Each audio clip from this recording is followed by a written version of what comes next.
Ow. Owie. Oh my God, you have got to be kidding me. Obviously, I was going into labor. And I was very confused. The Lamaze lady had said that the beginning of this ordeal was called happy labor because the contractions were short with a lot of time in between to recover. Well, I was not happy. I had no drugs. I had no threshold for pain. And I was with my mother. I hurled myself into the New York City traffic and hailed like a banshee for a cab. My mother snatched me back in her lobster claw grip. Come on now. The subway is right around the corner. Walking is good for you.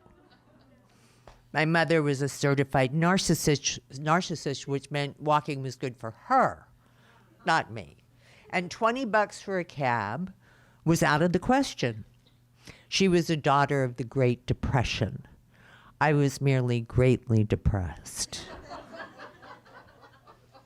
As we descended into the bowels of Manhattan to catch the downtown local to 68th Street,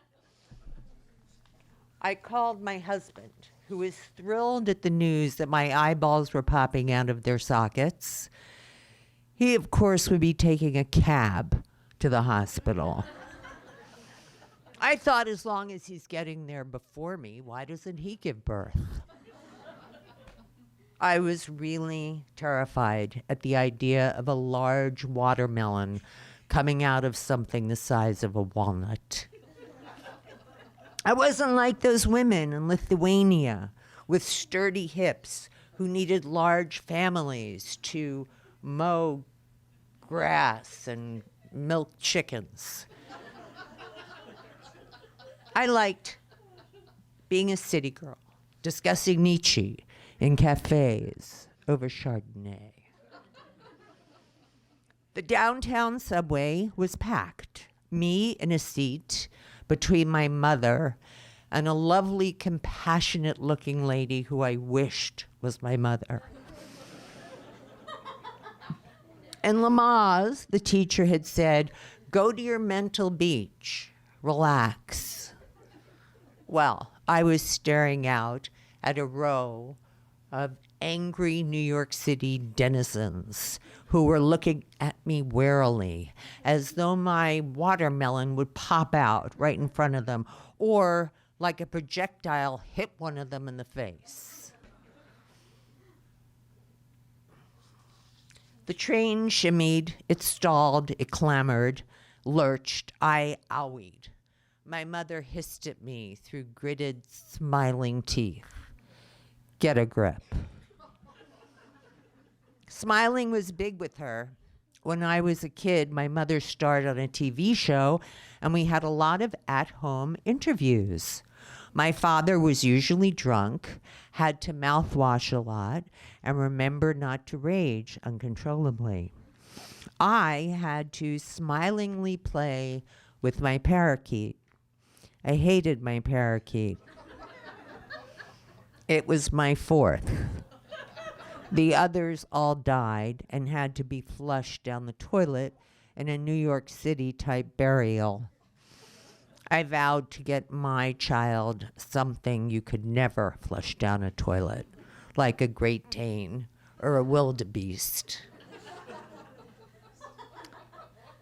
The train slammed to a halt at 78th Street as though trying to avoid running over someone else in labor who had thrown herself off the platform. Think about it, my mother was soliloquizing. Soon you won't be fat anymore. Thin was as important as smiling. After my father was out of the picture, my mother and I ate at the kitchen counter standing up. A sandwich without the bread, some celery, a radish. Cooking is such a waste of time, she said. What does your friend Janie's mother do all day? Cook pot roast and potatoes, read magazines. No, I wanted to say. She was on the PTA, helped Joni with her homework, and lavished her with love. A concept I knew my mother would have found suspect. 72nd Street, doors banged open, humanity jostled for seats, and I blurted, "Shit, fuck, piss," along with my owie. My mother ignored me and focused on the handsome Wall Street type who had just walked onto the subway. He caught her eye. She grinned and shrugged at him and moved inches away from me. As though I were one of those loopy subway denizens who talked to the Pentagon through their aluminum hats when they weren't on the line with Jesus. One more stop, and I could run away from her, like I tried to do when she gave me the infamous autograph book.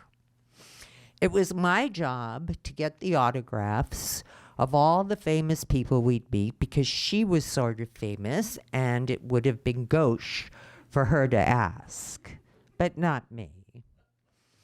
I was on my 5th parakeet when word got out that Marilyn Monroe was seeing a psychiatrist in our building.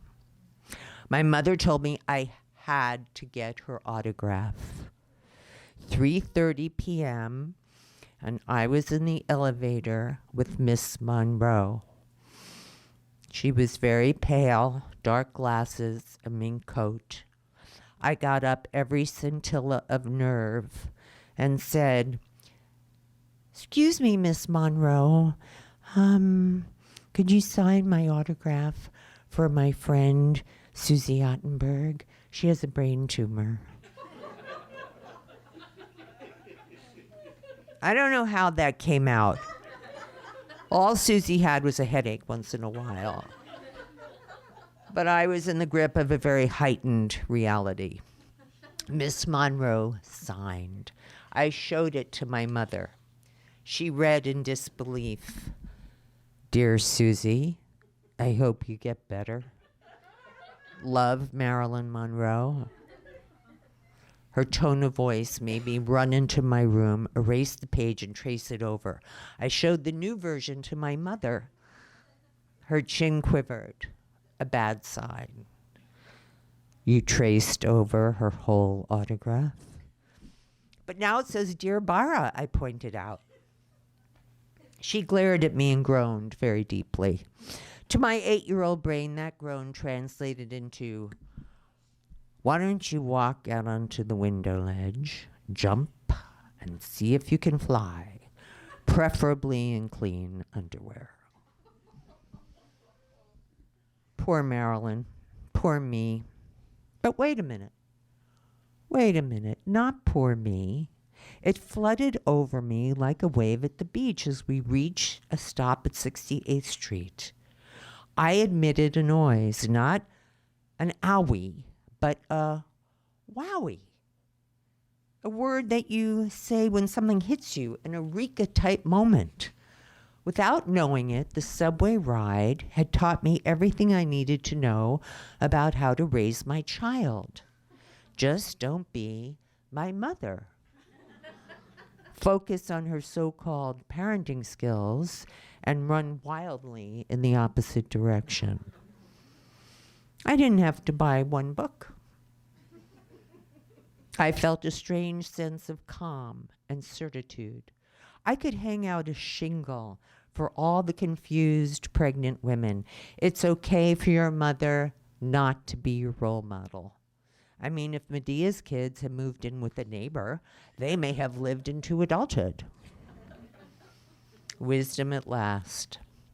I hobbled almost springingly out of the subway in great anticipation of sedatives, and hopefully not seeing my mother again until next Shavuos, which is a Jewish holiday. No one knows when it is, so it's never celebrated. My husband was waiting for me at the hospital doors, beaming. My mother, thank you, God, beat a quick retreat to chat up a doctor way too young for her.